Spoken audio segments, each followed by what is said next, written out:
बताइए क्या करना है? हाँ, तो क्योंकि ये लॉन्ग टर्म इन्वेस्टर है, मेरे हिसाब से वो बने रह सकते हैं इसमें, क्योंकि अगर पीएसयू बैंकिंग स्पेस में एक नाम है जिसमें निवेश की सलाह होगी तो वो एसबीआई है।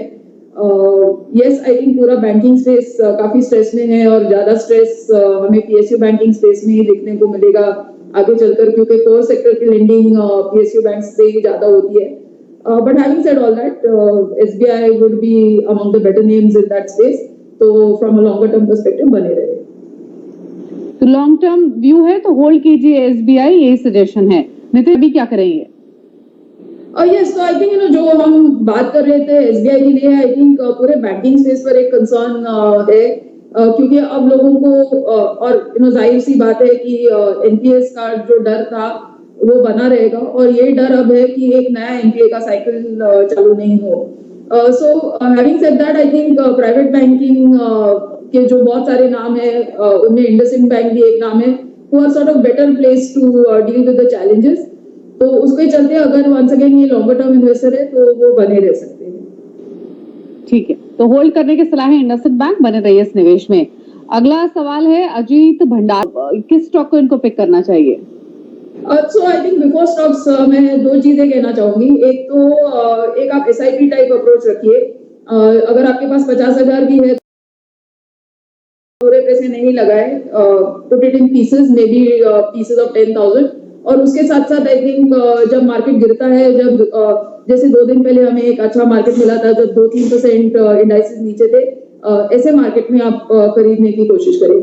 सो coming to the stock specifically, I am going with 2 stocks, HCL tech और डाबर।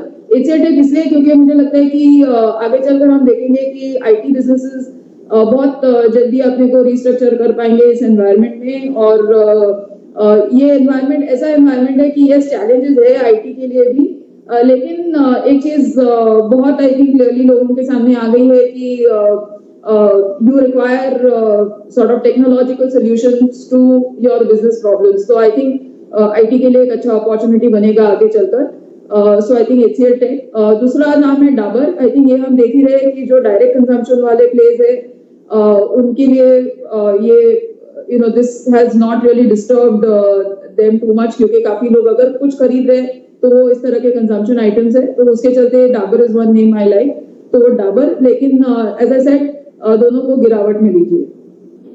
ठीक है, स्ट्रॉन्ग परफॉर्मर ये रहा है पिछले 15 सेशंस की अगर स्पेशली बात करें। 1460 का इनका बाइंग प्राइस है, क्या करें?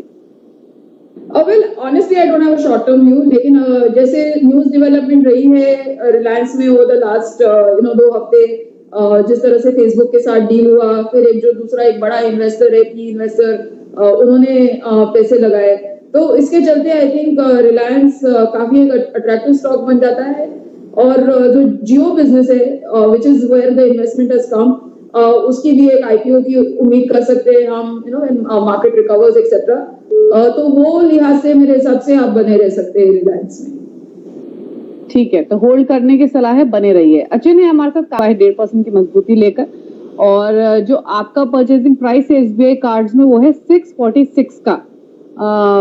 शर्मिला जी, क्या सजेशन होगा एसबीआई कार्ड्स में इनके लिए? इनके भाव से तो नीचे है। इंपॉर्टेंट ये है कि इनका जो व्यू है वो शॉर्ट टर्म का है। रिजल्ट्स इसके आएंगे कल, पहली रिजल्ट्स होंगे ये लिस्टिंग के बाद, तो वो भी बहुत इंपॉर्टेंट है। क्या एक्सपेक्टेशंस हैं आपकी और इनके लिए क्या सजेशन है? Also, once again, short term view नहीं है, ये लॉन्गर टर्म व्यू है। और जब आईपीओ भी आया था तब ये बिजनेस काफी अट्रैक्टिव लग रहा था, गिवन द एसबीआई नेम, और ये फ्यूचरिस्टिक सब बिजनेसेस है, और ये पहला लिस्टिंग है ऐसे स्पेस में इन द इंडियन कॉन्टेक्स्ट।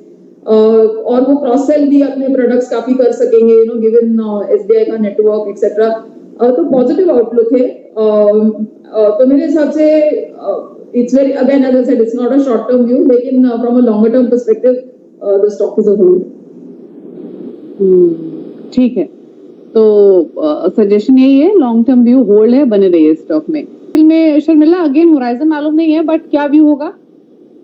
मेरे हिसाब से होल्ड है, बिकॉज आई थिंक 2-3 दिन पहले ही हमने सुना है कि कंपनी से कि उनके पिछले महीने के एक्सपोर्ट वगैरह बहुत अच्छे रहे थे। I think overall metal space, अगर ये पूरा कोरोना का इंसिडेंट नहीं हुआ उसके पहले अगर हम देखें तो इस तरह से था कि अगर यूएस और चाइना के बीच चीजें सेटल हो जाती है तो सेक्टर काफी अंडर वैल्यूड था और इसमें डिमांड की आगे चलकर बहुत एक्सपेक्टेशन थी so once again I think longer term view हमें होराइजन मालूम नहीं है investment horizon but we need to keep a longer term view और मेरे हिसाब से इसमें बने ठीक है। राजीव रंजन ने एक हमें सवाल भेजा है और पटना से इनकी 03 की बैंक, तीनों स्टॉक्स पर क्या सजेशन होगा?